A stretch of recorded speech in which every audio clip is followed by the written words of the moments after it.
latest one, Diary of the Dead. I must say that Diary of the Dead has a couple cool moments, but then again, it feels like Romero's trying to shove all the political satire and messages down your throat in this one, almost like he wasn't as fully understanded them as much as the other ones.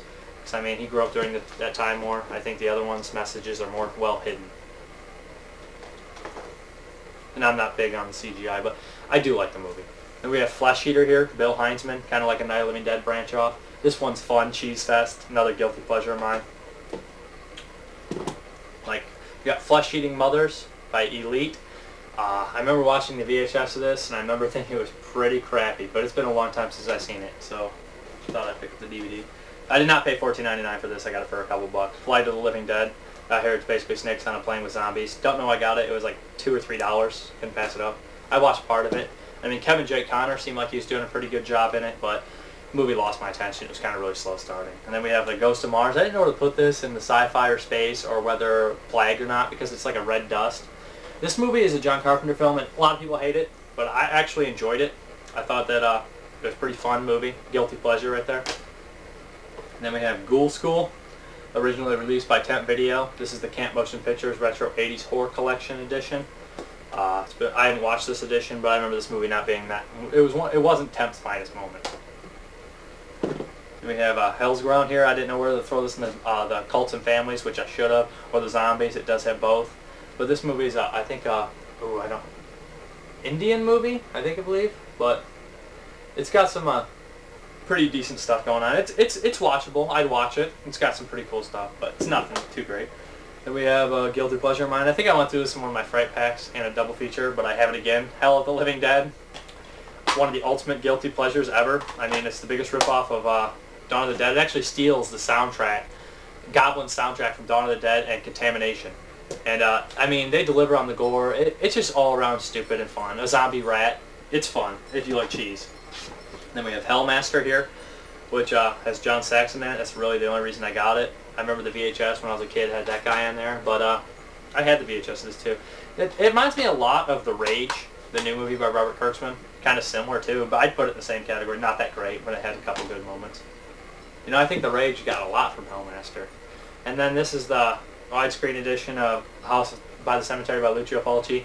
I do have the Anchor Bay edition, but it's already in a Fright Pack, and I already showed it. This edition's not so hot. I mean, it's grainy and everything, but it's diamond. But it's so cheap, it's well worth it. If you can't afford the Anchor Bay, I'd pick up that one. It's a good movie, also. Good ghost story. Kind of actually scary. I'm going to say that one kind of scared me one night when I was watching. I don't know, I must have been in the movie. We got House of the Dead. That's all I'm going to say about that. Alright, no, I'm just kidding. It's crap, but I don't know. It's not the worst thing I've ever seen, but it's damn close. Then we have I Drink Your Blood, which is about a bunch of crazed, drugged hippies and stuff. They eat some contaminated rabies meat pies. You gotta see this one to believe it. I mean, there's some moments that are a bit slow, but just the case let alone is worth getting. I'd recommend this one. There's some pretty cool stuff in there. Then we have Island of Death. I did not know how this is. It has Malcolm McDowell in it. I didn't watch it. I don't know how it is. Not even sure if it's a zombie movie 100%. Then we have Fangoria's iZombie. I must say that this one's like a nice little well-made film. Small. It's not much happens though, but I like the movie. Kind of slow. Then we have a low budget also. And then we have Romero's Land of the Dead, which I thought was underrated when it came out. I think it's going to suffer the same fate as Day of the Dead. Did terrible in box office and didn't really get appreciation until later on movie and DVD and everything. But this one's fun. It delivers. It's pretty epic. But I'd rather seen Romero do his originals to Day of the Dead than Day of the Dead and all the other zombie movies that were made. Just making a nice little trilogy. But I do like Land of the Dead quite a bit. Then we have Let Sleeping Corpses Lie, which is an underrated classic. I don't care if people have been talking about it for the last few years. This one's awesome. 1974, one of the only zombie movies with balls in between Night of the Living Dead and Dawn of the Dead. I'm going to tell you that. Maybe this and Tombs of the Blind Dead and a couple others. But that one had balls and like Death Tree. But I must say that Let Sleeping Corpses Lie is awesome. This one was like $1. Living a Zombie Dream. Don't know how it is.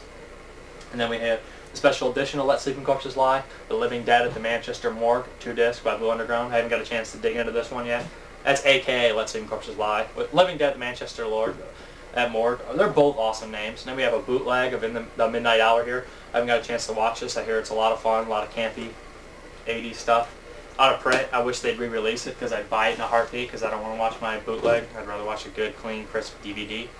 Then we have Mutant, a Diamond Edition.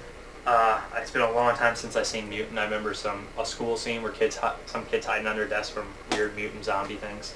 That's all I about remember. And then we have Night of the Comet here, which is a classic from MGM. DVD here. This is I hate to say it, it's like a chick flick horror movie.